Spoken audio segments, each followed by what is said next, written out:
The warning signs rarely arrive as sirens. They arrive quietly, through balance sheets, bond auctions, emergency meetings, and sudden policy reversals that never make front-page headlines. And by the time the public feels the shock, the positioning has already happened. Across centuries of war, inflation, and systemic collapse, one pattern repeats with uncomfortable consistency. Wealth does not panic. It prepares. While markets are still rising and official reassurances dominate the airwaves, capital begins to move out of fragile structures and into assets designed to endure stress. This moment is no different. As global conflicts stretch supply chains, governments expand deficits to finance war and security, and central banks walk a narrowing line between inflation and instability. History offers a sobering lesson. Economic crashes are not random events. They are preceded by predictable shifts in behavior among those closest to power, policy, and capital. This video examines those shifts, not through rumors or speculation, but through historical patterns observed before major economic breakdowns. From the late Roman Empire to early modern Europe, from world wars to modern financial crises, the same question keeps resurfacing. What do the wealthy move into before the system fractures? The answer is not trend-driven, it is defensive. Before currencies fail, before banks restrict withdrawals, before markets reprice risk overnight, certain assets consistently attract capital, not because they promise rapid growth, but because they reduce exposure to institutional failure, monetary debasement, and political shock. These are not assets designed for headlines. They are designed for survival. In wartime economies, financial rules change. Governments expand authority, capital controls appear, taxes rise, money is created faster than real value. And under these conditions, traditional assumptions about safety often collapse alongside markets. What matters then is not yield, but resilience. Over the next sections, we will break down 5 categories of assets that repeatedly see increased accumulation before economic crashes, not after. We will examine why they matter, how they function under stress, and what historical evidence tells us about their performance when war and finance collide. This is not a list of guarantees. History offers none, but it does offer patterns. And understanding those patterns, before the crisis becomes visible, has always been the dividing line between those forced to react and those who quietly repositioned in advance. If you value historical analysis over hype and evidence over reassurance, consider subscribing to Black Box Economics. These are not stories about fear. They are case studies about how systems actually behave when pressure rises. Timeline and historical backdrop, why capital moves. Before crashes. Economic crashes rarely begin with a single event. They unfold through a sequence of pressures, many of them visible long before markets finally break. War financing, debt accumulation, currency dilution, and political instability form a familiar chain reaction. And throughout history, those with access to information and capital have responded early. The pattern is ancient. In the late Roman Republic, prolonged military campaigns required unprecedented spending. Silver coins were gradually debased to stretch state finances. Prices rose. Trust in currency declined. Long before Rome's economy formally fractured, elite families began shifting wealth into land, productive estates, and hard assets that existed outside imperial coinage. Centuries later, similar behavior emerged in early modern Europe. During periods of near-constant warfare, monarchies financed armies through borrowing and taxation. When debt reached unsustainable levels, defaults followed. But again, capital moved ahead of the crisis into land, commodities, and assets with intrinsic value rather than promises issued by the state. The modern era did not break this pattern. It refined it. Before the First World War, the major powers abandoned strict monetary discipline to fund mobilization. Gold quietly flowed out of public circulation and into private vaults. During the interwar period, as reparations, inflation, and political instability destabilized Europe, capital exited vulnerable currencies and sought refuge in tangible stores of value. The same sequence appeared before the Great Depression. In the late 1920s, while public markets soared, informed capital reduced exposure to speculative assets and increased holdings in cash equivalents, gold-linked instruments, and real property. When the crash arrived, it was devastating, but not entirely unexpected to those watching the indicators. Even in recent decades, the timeline repeats. Before major financial crises, warning signals consistently emerge. Rising debt-to-GDP ratios, or aggressive monetary expansion, geopolitical escalation, and declining confidence in institutions.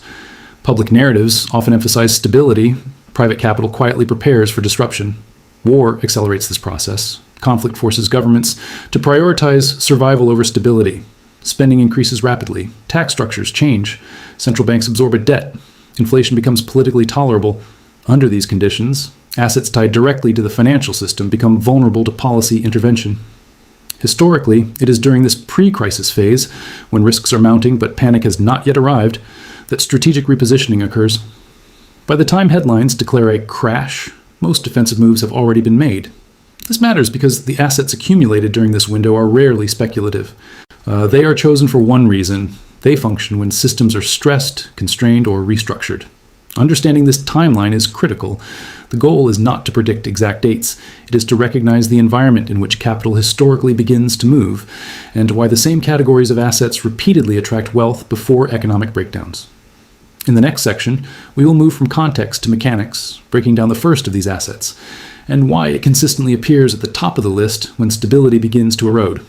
Asset 1, hard monetary anchors, when currency credibility erodes. The first asset category that consistently attracts capital before economic crashes is not new, innovative, or speculative. It is deliberately boring, and that is precisely why it survives. When war and fiscal stress intensify, the primary vulnerability in any economy is its currency. Historically, governments under pressure reach for the same tools. They borrow heavily, they expand the money supply, they delay the visible cost of war by spreading it across time through inflation. This strategy preserves short-term stability while quietly weakening the purchasing power of money. Long before collapse becomes obvious, informed capital responds by moving into assets that function as monetary anchors, stores of value that exist outside the discretionary control of governments and central banks. This is not about speculation, it is about insulation.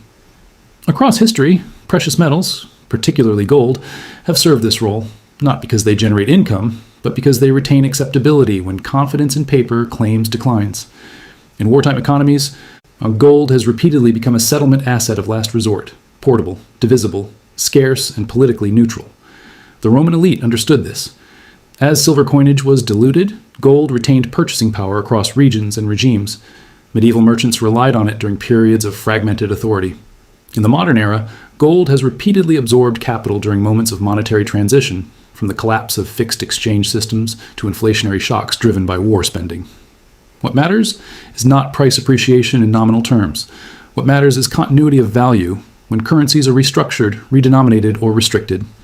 Before economic crashes, currency risk rises faster than most indicators suggest. Exchange controls appear, capital movements are monitored, banking systems become policy tools rather than neutral intermediaries. Under these conditions, assets embedded within the financial system inherit the system's fragility. Monetary anchors do not eliminate risk, but they change its nature. They reduce exposure to counterparty failure. They function without relying on solvency promises. They can be held privately and transferred independently of institutional infrastructure. This is why accumulation tends to occur before crises. Once panic sets in, access becomes limited, prices spike, and political attention increases. Historically, the window for quiet repositioning closes quickly. It is important to note what this asset category is not. It is not a hedge against volatility. It does not produce yield. It does not protect against all outcomes. But when currencies are diluted to finance war and debt, it has consistently preserved purchasing power better than claims denominated in money itself. This explains why, across centuries, wealth has returned to the same anchor during periods of systemic stress. In the next section, we will examine a very different asset, one that is immovable, politically sensitive, and deeply tied to power itself, yet repeatedly becomes a refuge when economies fracture. Asset 2. Productive land. When institutions become unreliable. When financial systems weaken, capital does not only seek portability, it also seeks control. The second asset category that consistently attracts wealth before economic crashes is productive land, particularly land that generates food, resources, or strategic rents. This pattern appears across eras for a simple reason. When institutions falter, physical control replaces legal abstraction. In stable times, ownership is a matter of contracts, titles, and enforcement. In unstable times, especially those shaped by war, ownership becomes a matter of use, productivity, and proximity to necessity. History is unambiguous on this point. As Roman currency lost credibility and trade networks fragmented, elite families consolidated estates rather than financial claims. Land produced food, collected rents, and provided leverage regardless of imperial policy. Taxes could rise, currencies could change, but land continued to feed populations and armies alike. The same logic reappeared in medieval Europe. During prolonged conflicts, merchants and nobles reduced exposure to debt instruments and moved into agricultural land and mills, assets that converted directly into sustenance and power. Control over production mattered more than promises of repayment. In the modern era, The mechanism is more subtle, but no less real. Before major economic dislocations, capital flows into farmland, energy-producing land, and infrastructure-adjacent real assets. These holdings are not chosen for liquidity. They are chosen because they operate outside the core financial plumbing that tends to be restructured during crises. War accelerates this shift. Conflicts disrupt supply chains. They elevate the strategic value of food, fuel, and logistics. Governments intervene in markets, but they cannot conjure production where it does not exist. Productive land becomes both an economic asset and a political buffer. This does not mean land is immune to risk. Taxes increase. Regulations expand. Expropriation becomes a possibility in extreme cases. But compared to financial claims, stocks, bonds, and deposits, productive land retains utility even when valuations fluctuate or legal regimes shift. That utility is the key distinction. Unlike paper assets, land generates output that can be consumed, traded, or leveraged locally. It anchors wealth to real demand rather than financial confidence. And because it is immovable, it is harder to abstract away during systemic resets. This is why accumulation occurs early. Once a crisis becomes visible, land prices often surge, access tightens, and political scrutiny increases. Quiet consolidation becomes difficult. Historically, those who moved first did so not because they predicted collapse, but because they recognized institutional strain. Productive land is not a bet on growth. It is a bet on continuity. In the next section, we will examine an asset category that appears paradoxical, deeply tied to the state, yet repeatedly accumulated before crises, revealing a more nuanced relationship between wealth and power during periods of war and financial stress. Asset 3, strategic state debt, when power, not markets, guarantees survival. At first glance, this asset appears contradictory. If economic crashes are driven by government debt, war spending, and monetary expansion, why would wealth move into state-issued instruments before collapse? The answer lies in hierarchy. Before major financial resets, capital does not abandon the state entirely. It repositions closer to power. Historically, when crises approach, not all claims are treated equally. Governments restructure systems in ways that protect certain obligations while sacrificing others. Deposits can be frozen, currencies can be redenominated, equities can be wiped out. But select forms of sovereign debt, especially those critical to state functioning, often sit at the top of the survival ladder. This pattern has repeated for centuries. During early modern wars, European elites accumulated government bonds not because they trusted fiscal discipline, but because they understood political priority. States defaulted selectively. Those closest to power negotiated repayment. Peripheral creditors absorbed losses. In the 20th century, this logic matured. Before large-scale conflicts and financial disruptions, so capital repeatedly flowed into short-duration, strategically essential state debt, particularly instruments tied directly to war financing and core government operations. These assets were not immune to inflation, but they were systemically protected. The distinction is critical. Not all government debt behaves the same way in crisis. Long-duration promises are vulnerable to debasement. Politically marginal obligations are expendable. But debt that underpins military funding, currency stability, and institutional credibility is often preserved, even if it is restructured. This is why, before economic crashes, wealth often reduces exposure to private credit while maintaining exposure to select sovereign claims. These instruments serve three functions. First, they provide liquidity during stress when private markets seize up. Second, they anchor capital within the system, most likely to be defended. Third, they offer optionality, assets that can be exchanged, pledged, or converted when policy shifts occur. War amplifies this behavior. During conflict, governments prioritize continuity above all else. Defaulting indiscriminately risks collapse. Preserving core obligations becomes a strategic necessity. Wealth that aligns itself with those priorities is less likely to be wiped out outright.